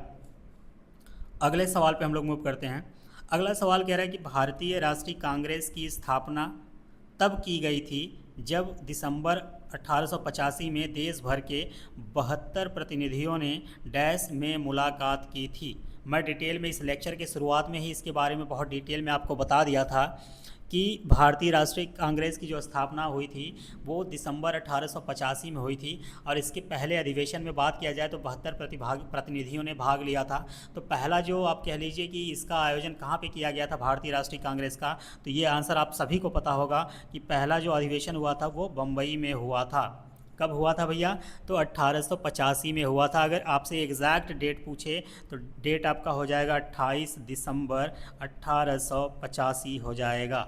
ईयर पूछेगा तो 1885 और पूरा डेट के साथ पूछेगा तो आपका आंसर हो जाएगा 28 दिसंबर 1885 को बम्बई में, आज के समय में देखा जाए, तत्कालीन में अगर देखा जाए तो बॉम्बे के नाम से जाना जाता था, लेकिन आज के समय में बम्बई के नाम से जाना जाता है। तो 1885 में बम्बई यानी बॉम्बे में एलन ऑक्टेवियन ह्यूम, मैंने शुरुआत में बोला था कि ए ओ ह्यूम साहब का पूरा नाम, जब ये सवाल आएगा तो मैं आपको बता दूंगा।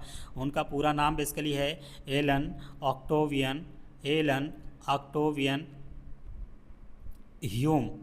एलन ऑक्टेवियन ह्यूम, इन्हीं को हम लोग शॉर्टकट में A.O. ह्यूम के नाम से भी जानते हैं। जैसा सवाल में ऑप्शन और जैसा एग्ज़ाम में ऑप्शन आएगा वैसे ही मैं आपको हर एक तरीके से आंसर भी बताते चल रहा हूँ।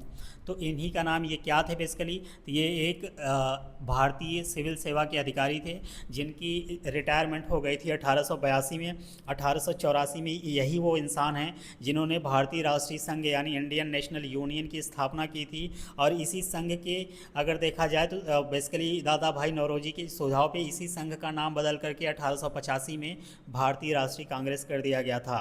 ओके, तो 1885 में मैं आपको बता रहा था कि बम्बई में भारतीय राष्ट्रीय कांग्रेस की पहली अधिवेशन हुई थी। कहाँ पे हुई थी?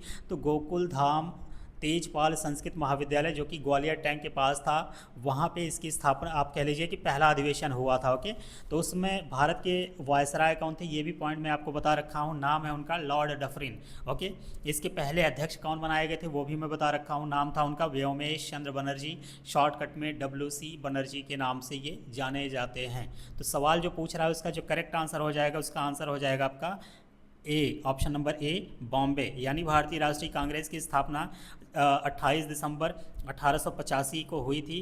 और इसके पहले अधिवेशन में अगर देखा जाए तो टोटल 72 प्रतिनिधियों ने भाग लिया था। ये ये आयोजित कहाँ किया गया था? तो बम्बई में किया गया था। अगले सवाल पे हम लोग चलते हैं। अगला सवाल कह रहा है स्टूडेंट कि भारतीय राष्ट्रीय कांग्रेस की स्थापना की थी। बड़ा ही प्यारा सवाल है, बड़ा ही फैक्चुअल सवाल है, ये सभी को पता होगा। अगर आप शुरुआत से ये लेक्चर देख रहे हैं तो आपको पता होगा कि भारतीय राष्ट्रीय कांग्रेस की जो स्थापना है, पहला ऑप्शन कह रहा है एलन ऑक्टेवियन ह्यूम ने किया था, ऑप्शन बी कह रहा है व्योमेश चंद्र बनर्जी ने किया था, ऑप्शन सी कह रहा है फिरोज शाह मेहता जी ने किया था, ऑप्शन डी कह रहा है दादा भाई नौरोजी जी ने किया था। तो भारतीय राष्ट्रीय कांग्रेस की बात किया जाए तो इसकी जो स्थापना किए थे A.O. ह्यूम साहब ने किया था, यानी एलन ऑक्टेवियन ह्यूम साहब जो हैं वो भारतीय राष्ट्रीय कांग्रेस के पिता कहे जाते हैं। भारतीय राष्ट्रीय कांग्रेस के ये संस्थापक के रूप में जाने जाते हैं। ये बड़े उदारवादी नेता थे। 1882 में ये जब रिटायर हुए थे 1884 में ही भारतीय राष्ट्रीय संघ की स्थापना कर दिया था। ओके, लॉर्ड डफरिन से परमिशन लेके, क्योंकि जब इसकी भारतीय राष्ट्रीय कांग्रेस का आयोजन हुआ था या इसका आप कह लीजिए कि स्थापना, इसको गठन किया गया था, तो उस समय जो भारत के वायसराय थे उनका नाम था लॉर्ड डफरिन साहब। ओके, ऑप्शन बी क्या कह रहा है? व्योमेश चंद्र बनर्जी, ये प्रथम आप कह लीजिए अध्यक्ष बनाए गए थे। प्रथम अध्यक्ष कौन थे? WC बनर्जी, यानी व्योमेश चंद्र बनर्जी साहब जो हैं ये पहले अध्यक्ष थे। जो ऑप्शन नंबर डी में दे रखा है दादा भाई नौरोजी, ये द्वितीय अध्यक्ष थे। द्वितीय का मतलब हो गया कि सेकंड जो अधिवेशन हुआ था कांग्रेस का उसके अध्यक्ष के रूप में इनको चुना गया था, द्वितीय अध्यक्ष। ओके, इस सवाल का जो करेक्ट आंसर हो जाएगा आपका हो जाएगा ऑप्शन नंबर ए। अगले सवाल पे हम लोग चलते हैं। अगला सवाल कह रहा है कि जब सुभाष चंद्र बोस ने भारतीय राष्ट्रीय कांग्रेस के अध्यक्ष के पद से इस्तीफा दिया तो इस पद का प्रस्ताव किसे दिया गया था? ओके, कहने का मतलब ये है कि सुभाष चंद्र बोस जी जो हैं वो भारतीय राष्ट्रीय कांग्रेस के 2 बार अध्यक्ष बनाए गए थे। एक बार, पहली बार ये बनाए गए थे 1838 में, फिर दोबारा ये बनाए गए थे 1839 में। ओके, समझने की कोशिश कीजिएगा, मैं थोड़ा सा जो कॉन्सेप्ट है आपको बता देता हूँ ताकि आपको ये पॉइंट ध्यान रहे। सुभाष चंद्र जी जो हैं वो 2 बार कांग्रेस के अध्यक्ष बनाए गए थे। पहली बार 1838 में बनाए गए थे। 1838 में जब बनाए गए थे बेसिकली, तो वो हरिपुरा अधिवेशन था। कौन सा? हरिपुरा अधिवेशन जो था उसकी उसकी अगर बात किया जाए, जस्ट मिनट, कुछ गलत लिखा गया है। ओके, हरिपुरा अधिवेशन, हरिपुरा अधिवेशन की बात करें, हरिपुरा अगर है कहाँ आपसे सवाल पूछा जाए तो हरिपुरा आज के समय में ये कर्नाटका में है। मैं KR लिख दे रहा हूँ, आप लोग समझ आइएगा। तो 1838 में इनको पहली बार भारतीय राष्ट्रीय कांग्रेस का अध्यक्ष बनने का मौका मिला। किस अधिवेशन में? तो हरिपुरा अधिवेशन में। इस अधिवेशन में अगर देखा जाए, यानी हरिपुरा अधिवेशन की अगर बात किया जाए तो उसमें राष्ट्रीय नियोजन समिति का गठन किया गया। किसका गठन किया गया? राष्ट्रीय नियोजन समिति का गठन किया गया, और जिसके अध्यक्ष बनाए गए थे उस समय तत्कालीन, मतलब तत्कालीन से जवाहरलाल नेहरू जी। यानी 1838 में जब सुभाष चंद्र बोस जी को भारतीय राष्ट्रीय कांग्रेस का अध्यक्ष बनाया गया था तो ये अधिवेशन का नाम क्या था? तो हरिपुरा अधिवेशन था वो। हरिपुरा का है कहाँ पे आज के समय में देखा जाए तो ये कर्नाटका में है। इसी अधिवेशन में राष्ट्रीय नियोजन समिति का गठन किया गया था और जिसके अध्यक्ष जवाहरलाल नेहरू जी बनाए गए थे। लेकिन अब हम लोग सवाल पे आते हैं, जो कि सवाल पूछा हुआ है कि जब सुभाष चंद्र बोस जी ने भारतीय राष्ट्रीय कांग्रेस के अध्यक्ष पद से क्या दिया था भैया? इस्तीफा ही दे दिया था।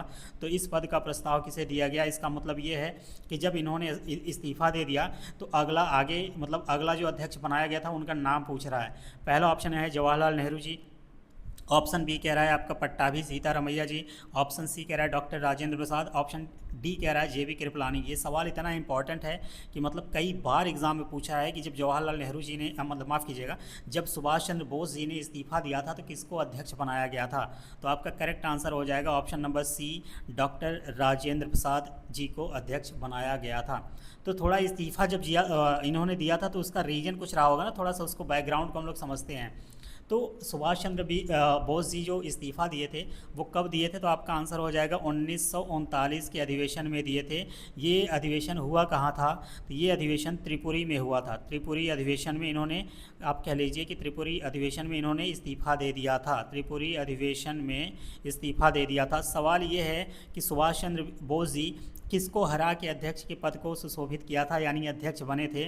तो जब ये अध्यक्ष बनने की बात आई थी तो उस समय सुभाष चंद्र बोस साहब एक तरफ थे, दूसरी तरफ वो चुनाव जो लड़ रहे थे उनका नाम था पट्टाभी सीतारमैया। पट्टाभी सीतारमैया साहब जो हैं, ये दोनों लोग चुनाव के लिए, मतलब अध्यक्ष पद के लिए लड़ाई लड़ रहे थे, बेसिकली चुनाव लड़ रहे थे। ओके, ये पॉइंट ध्यान रखिएगा। यानी कहने का मतलब ये है कि सुभाष चंद्र बोस जी और पट्टाभी सीतारमैया जो हैं इनके मध्य चुनाव हुआ था और फाइनली इसमें सुभाष चंद्र बोस जो हैं वो विजयी रहे थे। ओके, तो सवाल ये है कि बोस जी के त्याग पत्र के बाद अगर देखा जाए तो डॉक्टर राजेंद्र प्रसाद जी जो हैं उनको अध्यक्ष, कांग्रेस कार्यकारिणी का अध्यक्ष बनाया गया था।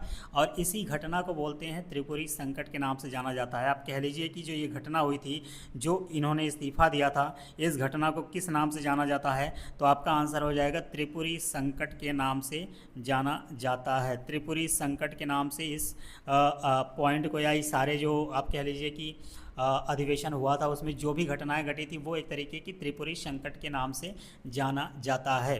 ओके, अच्छा, सवाल ये है कि इस्तीफा इन्होंने क्यों दिया था? कोई ना कोई रीज़न तो रहा होगा। अगर चुनाव लड़ा है कोई इंसान तो ऑब्वियस सी बात है कि वो बनना चाह रहा होगा तभी तो। यानी जैसे दो लोग चुनाव लड़ना चाह रहे हैं और उनमें से एक जीत जाए, कोई ना कोई ऐसा रीज़न ज़रूर आएगा कि अगर उसको इस्तीफ़ा दिया होगा या इस्तीफ़ा देने के मोड में है तो कोई ना कोई कारण ज़रूर रहा होगा। तो सवाल वही है कि सुभाष चंद्र बोस जी जो हैं वो इस्तीफ़ा दिए क्यों थे? तो रीज़न ये था कि कार्यकारिणी के गठन के प्रश्न पे गांधी जी से इनके विचार जो थे या इनका विवाद हो गया था। उस समय कार्यकारिणी की जो गठन होने वाली थी उसको लेकर के गांधी जी से सुभाष चंद्र बोस जी का जो है विवाद हो गया था। यही रीज़न था कि ये इस पद से इस्तीफा दे दिए थे। गांधी जी का एक उस समय आप कह लीजिए कि बहुत बड़ा कद था। यानी सवाल ये है कि गांधी जी जो चीज़ चाहते थे वो उनके अकॉर्डिंग होता था। तो गांधी जी के सम्मान में कह लीजिए या गांधी जी की बातों से या उनके विचार से बेसिकली देखा जाए क्षुब्ध होकर सुभाष चंद्र बोस जी ने इस पद से इस्तीफा दे दिया था और आगे चल करके राजेंद्र प्रसाद जी को इसका अध्यक्ष बनाया गया था। ओके, तो इसका जो सही आंसर हो जाएगा ऑप्शन नंबर सी हो जाएगा, राजेंद्र प्रसाद जी को अध्यक्ष बनाया गया था। सवाल ये भी है कि ये भी आपसे सवाल पूछा जा सकता है कि सुभाष चंद्र बोस जी किसको हरा करके 1939 में अध्यक्ष बने थे? तो आपका आंसर हो जाएगा पट्टाभी सीतारमैया। एक एक पॉइंट को मैं आपको खोल खोल के मतलब सारे सवाल के जितने धागे बन सकते हैं, जितने पहलू बन सकते हैं, मैं सब खोल के आपको बता रहा हूँ। बस आपको सुनना है और इसको एग्ज़ाम में अप्लाई करना है और खुश होना है और मुझे थैंक यू कहना है। बस मेरी आपसे सिर्फ एक ही गुजारिश है कि अगर आपको अच्छा लगेगा तो आप एग्ज़ाम के बाद मुझे थैंक यू ज़रूर बोलोगे। अगले सवाल पे हम लोग चलते हैं। अगला सवाल कह रहा है कि सुभाष चंद्र बोस वर्ष डैश में कांग्रेस पार्टी के अध्यक्ष बने। पहला ऑप्शन कह रहा है 1932, ऑप्शन बी कह रहा है 1938, ऑप्शन सी कह रहा है 1941, ऑप्शन डी कह रहा है 1943। इन चारों ऑप्शन को अगर देखा जाए तो जो आपका करेक्ट आंसर हो जाएगा 1938 में इन्होंने पहली बार अध्यक्षता हासिल की थी कांग्रेस की। और ये कब किए थे? तो ये हरिपुरा अधिवेशन में किए थे। किस अधिवेशन में भैया? आंसर हो जाएगा आपका हरिपुरा वाले अधिवेशन में ये जो है कांग्रेस के अध्यक्ष बने थे, हरिपुरा अधिवेशन में। ओके, लेकिन इसके बाद 1939 में भी अध्यक्ष बनाए गए थे, लेकिन उन्होंने इस्तीफा दे दिया। इसके पहले वाले सवाल में हम लोग डिटेल में डिस्कस कर रखे हैं। इसी अधिवेशन में मैंने आपको बताया कि 1938 वाले ही अधिवेशन यानी हरिपुरा अधिवेशन में ही राष्ट्रीय नियोजन समिति की स्थापना हुआ था और जिसके अध्यक्ष जवाहरलाल नेहरू जी बनाए गए थे। ओके, तो इसका करेक्ट आंसर हो जाएगा ऑप्शन नंबर बी। 1938 में ये बेसिकली आप कह लीजिए कांग्रेस पार्टी के अध्यक्ष बने थे। कौन? सुभाष चंद्र बोस जी। अगले सवाल पर हम लोग चलते हैं। अगला सवाल कह रहा है स्टूडेंट कि एलन ऑक्टेवियन ह्यूम एक सेवानिवृत्त अंग्रेजी आईसीएस अधिकारी ने वर्ष डैश में भारतीय राष्ट्रीय संघ की गठन किया था। तो 1862 में किया था, 76 में किया था, 1884 में किया था, 1891 में किया था। ये आंसर सभी को पता होगा। इसका करेक्ट आंसर कौन सा होगा? 1884 में ही भारतीय राष्ट्रीय संघ की स्थापना किसने किया था? एलन ऑक्टेवियन ह्यूम यानी A.O. ह्यूम के द्वारा इसकी स्थापना की गई थी। मैं शॉर्टकट भी लिख दे रहा हूँ इसका, A.O. ह्यूम, क्योंकि सवाल आपको किसी भी ऑप्शन के तहत फंसाने की कोशिश किया जा सकता है। ओके, तो इसके बारे में मैं डिटेल में ऑलरेडी बता ही रखा हूँ। बहुत सी चीज़ें जो शुरुआत लेक्चर किया था तो मैंने बता रखा था कि भारतीय राष्ट्रीय संघ की स्थापना 1884 में हुआ था। दादा भाई नौरोजी के सुझाव पे इसका नाम भारतीय राष्ट्रीय कांग्रेस कर दिया गया था। और भारतीय राष्ट्रीय कांग्रेस की जो पहली अधिवेशन हुई थी वो 28 दिसंबर 1885 को हुआ था। बम्बई के ग्वालियर टैंक में स्थित गोकुल धाम तेजपाल संस्कृत कॉलेज में हुआ था। और पहले अधिवेशन में अगर देखा जाए तो 72 प्रतिनिधियों ने भाग लिया था। अच्छा, पहले अधिवेशन की अध्यक्षता कौन किए थे? तो W.C. बनर्जी साहब यानी व्योमेश चंद्र बनर्जी साहब ने इसकी अध्यक्षता की थी। ये सारा पॉइंट मैं ऑलरेडी पहले से बता दिया, जस्ट आपको रिवाइज करके बता दिया। ओके, अगले सवाल पे हम लोग चलते हैं। अगला सवाल आपके लिए इंपॉर्टेंट ये हो जाएगा कि पूछ रहा है कि महात्मा गांधी भारतीय राष्ट्रीय कांग्रेस के अध्यक्ष किस वर्ष बनाए गए थे। सबसे पहले ये जानिए कि महात्मा गांधी जी जो हैं वो पूरे इतिहास में सिर्फ एक बार ही भारतीय राष्ट्रीय कांग्रेस के अध्यक्ष पद को सुशोभित किया था, यानी भारतीय राष्ट्रीय कांग्रेस के अध्यक्ष बने थे। ओके, तो इसका करेक्ट आंसर कौन सा हो जाएगा? 1923 में बने थे, 1924 में, 1925 में या 1922 में। इतना एग्जैक्ट, इतना क्लोज ऑप्शन देता है ना कि मतलब बवाल ही काटता है ये। तो महात्मा गांधी जी की अगर बात किया जाए तो ये भारतीय राष्ट्रीय कांग्रेस के जो अध्यक्ष बने थे तो ये 1924 के अधिवेशन में ये अध्यक्ष बने थे।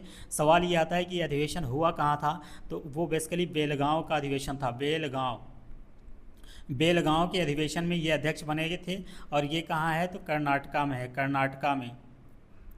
ओके, कर्नाटका में अगर देखा जाए तो जो आप कह लीजिए कि महात्मा गांधी जी जो हैं वो बेलगांव वाले अधिवेशन में, जो कि कर्नाटका में है, 1924 में इसके अध्यक्ष बनाए गए थे। और एक ही बार बनाए गए थे, ये पॉइंट आप ध्यान रखिएगा। इसी रीजन की वजह से ये जो सवाल है ये इंपॉर्टेंट हो जाता है। ओके, क्यों? क्योंकि वो एक ही बार बने थे 1924 में बेलगांव के अधिवेशन में। अगले सवाल पे हम लोग चलते हैं। अगला सवाल कह रहा है स्टूडेंट कि भारत राष्ट्रीय गान सर्वप्रथम कब और कहाँ गाया गया था। यहाँ पे 2 पॉइंट पूछना चाह रहा है। ओके, तो भारतीय राष्ट्रीय कांग्रेस माफ़ कीजिएगा, भारतीय राष्ट्रीय गान की अगर बात किया जाए तो राष्ट्रीय गान को हम लोग क्या बोलते हैं, यानी राष्ट्रगान को हम लोग क्या बोलते हैं? नेशनल एंथम बोलते हैं। नेशनल एंथम के नाम से इसको जानते हैं, राष्ट्रीय गान के रूप में जानते हैं। ये है कौन सा चीज़? तो ये हो जाएगा आपका जन गण मन। जन गण मन, जन गण मन की बात किया जाए तो ये भारत का राष्ट्रीय गान है। बड़ा कन्फ्यूजन होता है कि राष्ट्रीय गान और राष्ट्रीय गीत में क्या डिफरेंस है। और आपसे कभी ये भी सवाल पूछा जा सकता है कि राष्ट्रीय गान कौन सा है, राष्ट्रीय गीत कौन सा है। तो राष्ट्रीय गान की बात करें तो आपका हो जाएगा आंसर जन गण मन। यहाँ पर मैं राइट साइड इसी के साथ साथ आपको ये भी बता देता हूँ कि राष्ट्रीय जो गीत है वो कौन सा है। तो राष्ट्रीय गीत की अगर बात किया जाए तो आपका आंसर हो जाएगा, राष्ट्रीय गीत आपका हो जाएगा वंदे मातरम। वंदे मातरम, मातरम, जो कि आजकल अगर आप देखेंगे तो न्यूज़ में या पॉलिटिक्स में बहुत चल रहा है। पता नहीं ये लोग क्या चाहते हैं कि मतलब, छोड़िए, खैर पॉलिटिकल बातें नहीं करनी है यहाँ पे। तो मैंने आपको दो पॉइंट बताया कि राष्ट्रीय गान क्या है और राष्ट्रीय गीत क्या है। राष्ट्रीय गान यानी जिसे हम लोग नेशनल एंथम कहते हैं, राष्ट्रीय गीत जिसे हम लोग नेशनल सॉन्ग कहेंगे। ओके, थोड़ा थोड़ा इसके डिफरेंस को समझ लीजिए ताकि यहीं पे दोनों पॉइंट आप समझ आइए और आपका यहीं से सवाल बन जाए, यहीं से कॉन्सेप्ट बन जाएगा तो सवाल ऑटोमेटिक आपका बन जाएगा। तो राष्ट्रीय गान की अगर बात किया जाए यानी जिसे हम लोग जनगण मन कहते हैं, इसकी आप कह लीजिए कि ये किसके द्वारा लिखा गया था। तो ये लिखा था रविंद्रनाथ टैगोर ने, रविंद्रनाथ टैगोर साहब ने इसको लिखा था। यानी आपसे पूछे कि इसके रचयिता कौन हैं, तो इसके रचयिता की अगर बात किया जाए कि राष्ट्रीय गीत के रचयिता जो हैं वो कौन थे, तो माफ़ कीजिएगा, राष्ट्रीय गान के जो रचयिता हैं वो कौन थे, तो आपका आंसर हो जाएगा रविंद्रनाथ टैगोर साहब जो हैं, इन्होंने इसकी रचना किया था। और इस जनगण मन की बात किया जाए कि ये पहली बार कब गाया गया था, जो कि सवाल में आपसे पूछा हुआ है कि जो राष्ट्रीय गान है वो पहली बार कब गाया गया था, तो ये पहली बार अगर देखा जाए तो भारतीय राष्ट्रीय कांग्रेस के सम्मेलन में 27 दिसंबर 1911 को कलकत्ता अधिवेशन में इसको गाया गया था। कलकत्ता अधिवेशन में इसको गाया गया था। ये पॉइंट आप ध्यान रखिएगा, ये डेट बड़ा इंपॉर्टेंट है, डेट ज़रूर ध्यान रखिएगा। 27 दिसंबर 1911 को कलकत्ता अधिवेशन में बेसिकली अगर देखा जाए तो राष्ट्रीय गान को गाया गया था। ओके, ये पॉइंट ध्यान रखिएगा। अच्छा, सवाल ये भी है कि इसको अपनाया कब गया था। आपसे अगर सवाल पूछ लिया जाए कि भारतीय राष्ट्रीय गान को अपनाया कब गया था, अपनाया गया, ये कब अपनाया गया था भैया, तो 1950 में अपनाया गया था। ये पॉइंट ध्यान रखिएगा। इसके अलावा अगर ये भी देखा जाए कि इसको गाने के लिए टोटल ड्यूरेशन की कितनी ज़रूरत होती है, यानी कितने समय में ये गाया जाना चाहिए, तो 52 सेकंड में इसको गाया जाना चाहिए। 52 सेकंड की अगर बात किया जाए तो 52 सेकंड में इसको कंप्लीट किया जाना चाहिए। ये 1950 में इसको अपनाया गया। ये 27 दिसंबर 1911 को पहली बार कलकत्ता अधिवेशन में गाया गया। इसके रचयिता थे रविंद्रनाथ टैगोर जी।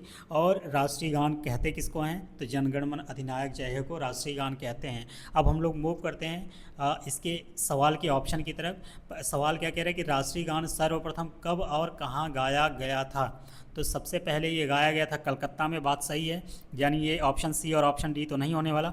ऑप्शन बी और ए में देखा जाए तो कलकत्ता में बात बिल्कुल सही है। कब गाया गया था, तो 1911 को गाया गया था। ये ईयर आप लोग ध्यान रखेंगे तो आंसर तक पहुंच जाएंगे। तो 27 दिसंबर 1911 को कलकत्ता वाले राष्ट्रीय कांग्रेस अधिवेशन में गाया गया था। अब हम लोग मूव करते हैं दूसरे वाले पॉइंट की तरफ, जिसका नाम है राष्ट्रीय गीत। राष्ट्रीय गीत का मैंने बताया कि इसे नेशनल सॉन्ग के नाम से जाना जाता है। ये है कौन सा, तो वंदे मातरम जो है वो राष्ट्रीय गीत के रूप में जाना जाता है।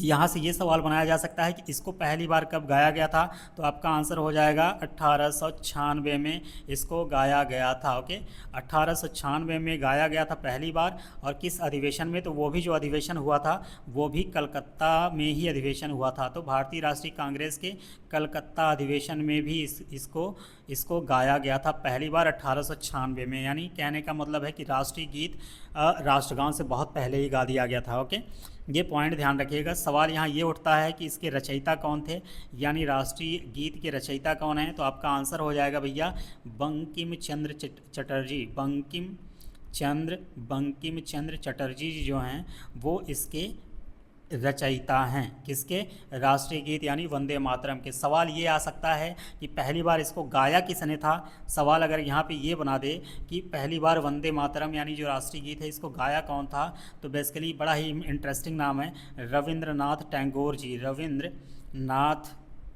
टैगोर जी जो हैं वो पहली बार इसको गाए थे। ओके, ये पॉइंट ध्यान रखिएगा।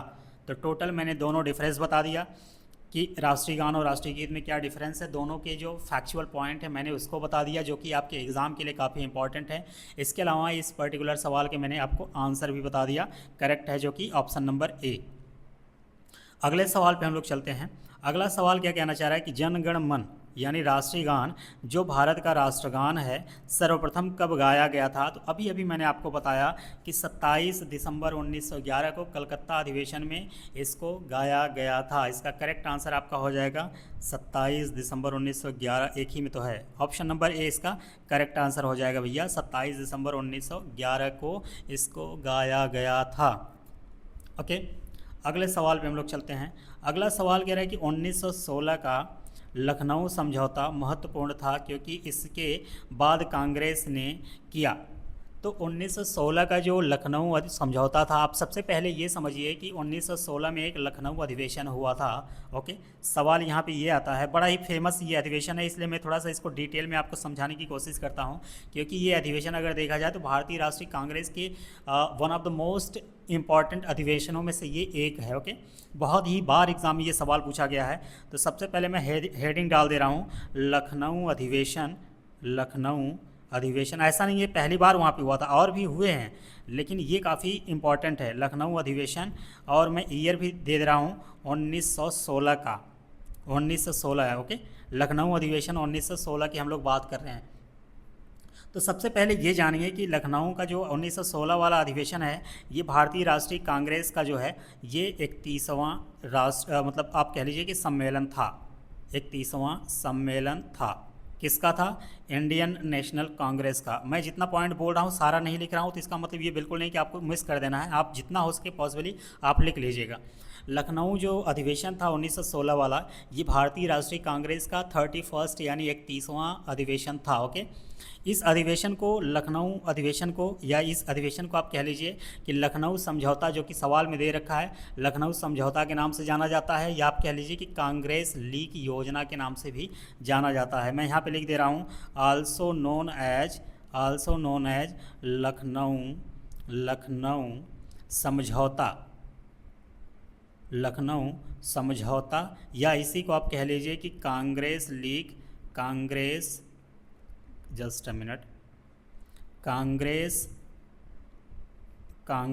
लीग का मतलब है मुस्लिम लीग, कांग्रेस लीग योजना के नाम से भी ये जाना जाता है। ओके, इतना पॉइंट आप ध्यान रखिएगा। अगला सवाल आपसे ये पूछा जा सकता है कि जो लखनऊ अधिवेशन हुआ था वो उस समय किसके शासनकाल में, यानी कहने का मतलब है उस समय कौन वायसराय था। ओके, तो ये लॉर्ड चेम्सफोर्ड के शासनकाल में इसको आयोजित किया गया था लखनऊ में।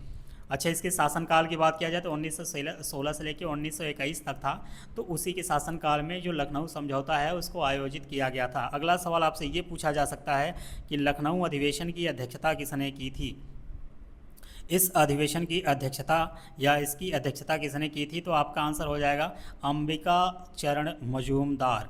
नाम क्या हो जाएगा भैया? अंबिका चरण मजूमदार, अंबिका चरण मजूमदार,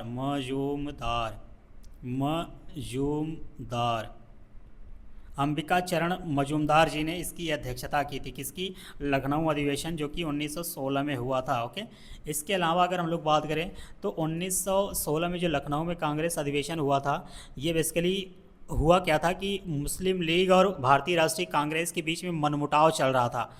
कब से चल रहा था? तो ये 1907 से चल रहा था, जो कि सूरत अधिवेशन में शुरुआत हुई थी। कहने का मतलब ये है कि मुस्लिम लीग और कांग्रेस के बीच में एक सूरत अधिवेशन हुआ था। मैं थोड़ा ऊपर लिख देता हूँ क्योंकि आप कंफ्यूज ना हो। ओके, सूरत अधिवेशन, सूरत स्प्लिट की बात किया जाता है अंग्रेजी में, सूरत अधिवेशन। बेसिकली ये सूरत अधिवेशन जो हुआ था ये कब हुआ था? तो 1907 में हुआ था। इसको कहीं कहीं सूरत स्प्लिट के नाम से भी जाना जाता है। तो इसी अधिवेशन के दौरान देखा जाए तो कांग्रेस और मुस्लिम लीग में थोड़ा मनमुटाव हुआ, यानी उनके बीच में थोड़ा वैचारिक अलगाव मतभेद हुआ। ओके, तो बेसिकली ये तब से शुरुआत हुआ था। और सूरत अधिवेशन से अगर देखा जाए तो सूरत अधिवेशन जो कि 1907 में हुआ था, तब से लेकर 1916 तक दोनों के बीच में कौन कौन, कांग्रेस और मुस्लिम लीग के बीच में अगर देखा जाए तो मनमुटाव चलता ही रहा। ओके, तो एक बड़ी पर्सनालिटी, बड़ी फेमस पर्सनालिटी थी एनी बेसेंट जी। उन्होंने बेसिकली देखा जाए तो इन दोनों को साथ लाने के लिए काफ़ी जोर जो मतलब आजमाया। ओके, कहने का मतलब है कि एनी बेसेंट जी जो हैं वो गरम दल और नरम दल को कांग्रेस के मंच पे एक बार पुनः लाने का भी प्रयास किया था। ओके, तो बेसिकली देखा जाए तब से ये मनमुटाव चला था, और ये फाइनली आकर के 1916 के लखनऊ समझौते में देखा जाए तो उनका एक दूसरे से पैचअप हो गया, कांग्रेस का और मुस्लिम लीग का। तो सवाल क्या पूछ रहा है? सवाल यही पूछ रहा है कि 1916 का लखनऊ समझौता महत्वपूर्ण था। ठीक, बिल्कुल सही बात है, क्योंकि इसके बाद कांग्रेस ने किया, पहला ऑप्शन कह रहा है मुस्लिम लीग के साथ गठबंधन, अंग्रेजों के साथ संधि, होम रूल लीग से अलगाव, पूर्ण स्वराज की मांग। तो इसका करेक्ट आंसर, आप मुझे उम्मीद है कि आप सभी को पता होगा कि वो कांग्रेस ने किया क्या, मुस्लिम लीग के साथ गठबंधन किया, यानी पैचअप कर लिया। यही रीज़न है कि इसे लखनऊ समझौता या कांग्रेस लीग योजना के नाम से भी जानते हैं। जितना भी फैक्चुअल पॉइंट था मैंने आपको सब बता दिया और उम्मीद करते हैं कि आप मिस नहीं करेंगे अगर इससे सवाल आ गया तो। अगले सवाल पे हम लोग चलते हैं। अगला सवाल कह रहा है कि भारतीय राष्ट्रीय कांग्रेस की स्थापना कब हुई थी? भैया कब हुई थी? 1882, 1884, 1885, 1889। तो इसका जो करेक्ट आंसर हो जाएगा आपका हो जाएगा 1885। आपको एक कन्फ्यूजन यहाँ हो सकता है कि सर आपने ये भी बताया कि भारतीय राष्ट्रीय संघ की स्थापना हुई थी 1884 में। सवाल पूछ रहा है कि भारतीय राष्ट्रीय कांग्रेस की, ना कि सवाल आपसे पूछ रहा है भारतीय राष्ट्रीय संघ की। अगर भारतीय राष्ट्रीय संघ की बात आती तो आपका आंसर 1884 हो जाएगा, क्योंकि A.O. ह्यूम साहब ने तभी इसको आप कह लीजिए स्थापित किया था, गठित किया था। लेकिन अगर आपसे सवाल पूछा है भारतीय राष्ट्रीय कांग्रेस के बारे में तो आपका आंसर हो जाएगा 1885। 28 दिसंबर 1885 को आयोजित किया गया था। कहाँ पे? गोकुलधाम तेजपाल संस्कृत कॉलेज या महाविद्यालय, जो कि ग्वालियर टंक बॉम्बे में है। ओके, ये पॉइंट ध्यान रखिएगा। आपको 2 पॉइंट मैंने आपको बता ही दिया ऑलरेडी, रिपीट कर दे रहा हूँ। आपसे सवाल ये पूछे कि भारतीय राष्ट्रीय कांग्रेस की पहली महिला अध्यक्ष कौन बनी थी, तो एनी बेसेंट जी बनी थी। लेकिन अगर आपसे सवाल ये पूछे कि भारतीय राष्ट्रीय कांग्रेस की प्रथम भारतीय महिला अध्यक्ष कौन बनी थी, तो आपका आंसर हो जाएगा सरोजिनी नायडू जी, जो कि आज के लेक्चर के पहले सवाल में ये डिटेल में मैंने आपको बता रखा है। ओके, अगले सवाल पे हम लोग मूव करते हैं।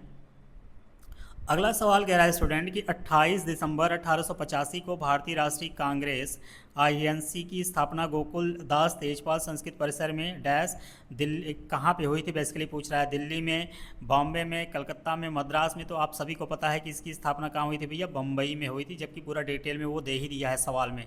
ओके, ऐसे सवाल अगर आप मिस करेंगे तो आपको पाप लगेगा।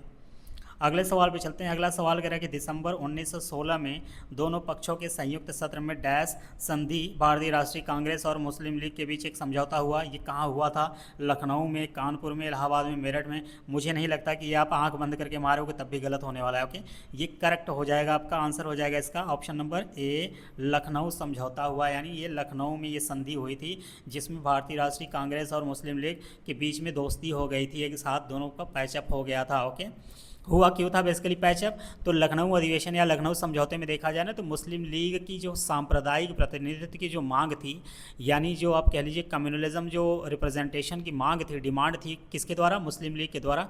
वो कांग्रेस ने उसको मान लिया था। ओके, यानी इनके बीच में जो अलगाव हुआ था, इनका जो मनमुटाव हुआ था, यानी मुस्लिम लीग ये चाह रहा था कि मुझे कम्युनल रिप्रेजेंटेटिव की डिमांड उसकी थी जिसे कांग्रेस मान नहीं रहा था, जिसे लखनऊ में फाइनली 1916 वाले समझौते में कांग्रेस उसको मान लिया। यही रीज़न है कि दोनों के बीच में पैचअप हो गया था, यानी दोनों एक दूसरे से दोस्ती कर लिए थे वापस। अगले सवाल पे हम लोग चलते हैं। अगला सवाल कह रहे हैं कि भारतीय राष्ट्रवाद के पहले या प्रारंभिक चरण को डैश चरण की, यानी 1885 से 1905 भी कहा जाता है। सवाल क्या कह रहा है भैया? सवाल यही कहना चाह रहा है कि जो ये आप कह लीजिए कि नरम दल गरम यानी कांग्रेस का जो पहला चरण था, जो कि 1885 से 1905 तक हुआ था, ये किस नाम से जाना जाता था? तो इसका जो आपका करेक्ट आंसर हो जाएगा ये उदारवादी कह लीजिए, उदारवादी या मध्यम चरण के नाम से जाना जाता था। तो इस पर्टिकुलर सवाल का आपका करेक्ट आंसर हो जाएगा आपका ऑप्शन नंबर C। पहला कह रहा है अंतिम नहीं होगा, आरंभिक नहीं होगा, ये भी नहीं होगा। इसका करेक्ट आंसर आपका ऑप्शन नंबर C हो जाएगा कि भारतीय राष्ट्रवाद के पहले या प्रारंभिक चरण को उदारवादी या मध्यम चरण के नाम से जाना जाता था। कब से कब तक चला था ये? तो ये 1885 से लेकर 1905 तक चला था। इसके अलावा एक जो कांग्रेस का द्वितीय जो मैं यहीं पे लिख के आपको दे दे रहा हूँ कि कांग्रेस आंदोलन का जो दूसरा चरण था, कांग्रेस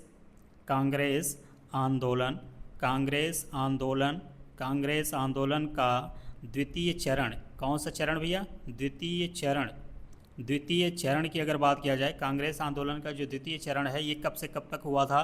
तो ये 1905 से लेके 1919 ईस्वी के बीच तक ये हुआ था। ओके, और ये किस नाम से जाना जाता था? जैसे वहाँ पे उदारवादी या मध्यम चरण के नाम से जाना जाता था, तो यहाँ पे ये बेसिकली देखा जाए तो ये उग्रवादी के नाम से जाना जाता था। उग्रवादी कह लीजिए या इसी को गरमपंथी कर लीजिए, गरमपंथी चरण के रूप में ये जाना जाता था। दोनों पॉइंट आपको मैंने बता दिया। कब से कब तक चला था, तो 1905 से 1919 तक। इसके पहले वाला जो पहला चरण था वो उदारवादी या नरमपंथी चरण या मध्यम चरण के नाम से भी जाना जाता था। ओके, इसका आंसर करेक्ट हो जाएगा ऑप्शन नंबर सी। अगले सवाल पे हम लोग चलते हैं। अगला सवाल क्या कह रहा है कि भारतीय राष्ट्रीय कांग्रेस के अधिवेशन की सर्वप्रथम किस मुसलमान ने अध्यक्षता की थी। ये मैंने आपको डिटेल में बता रखा है कि भैया जो तीसरा अधिवेशन था, जिसे बेसिकली कह लीजिए कि कहाँ पे हुआ था ये, तो ये अध्यक्षता हुई थी, ये कह लीजिए ये अधिवेशन कहाँ हुआ था, तो ये मद्रास में हुआ था। ओके, तो मद्रास वाला जो अधिवेशन था, जो जिसकी अध्यक्षता की थी बदरुद्दीन तैयब जी, ये जो हैं इनकी अध्यक्षता में अगर देखा जाए तो ये कांग्रेस का अधिवेशन जो है वो हुआ था। और ये कब हुआ था, तो ये बेसिकली जिसकी अध्यक्षता किए थे वो कौन सा अधिवेशन था, वो थर्ड कांग्रेस का अधिवेशन था। और ये प्रथम मुस्लिम व्यक्ति थे जिन्होंने कांग्रेस की अध्यक्षता की थी। ओके, यानी बदरुद्दीन तैयब जी के बारे में कहा जाए तो 1887 में। अच्छा, ये पॉइंट ये भी ज़रूरी है कि किस साल हुआ था बेसिकली, तो ये 1887 में हुआ था। 85 में शुरुआत हुआ, दूसरा वाला दादा भाई नौरोजी साहब किए, तीसरा वाला ये बदरुद्दीन तैयब जी किए, चौथा वाला कौन किया था, जॉर्ज यूले साहब ने किए थे। तो 1887 जो मद्रास अधिवेशन हुआ था उसके जो अध्यक्ष बने थे वो आपके बदरुद्दीन तैयब जी थे। ओके, जो कि भारतीय राष्ट्रीय कांग्रेस के पहले मुस्लिम अध्यक्ष बनाए गए थे। तो उम्मीद करते हैं दोस्तों ये लेक्चर आपको अच्छा लगेगा, ये आपको काफ़ी मतलब जानकारियों से भरपूर लगेगा। और बेसिकली ये लेक्चर आप सभी लोग, ये सीरीज़ आपको कैसी लग रही, प्लीज़ आप मुझे कमेंट सेक्शन में ज़रूर बताइएगा। मिलते हैं आधुनिक भारत के दूसरे टॉपिक के कुछ PYQs के साथ अगले लेक्चर में। तब तक के लिए आप सभी लोग यहाँ तक बने रहे, इसके लिए बहुत बहुत धन्यवाद।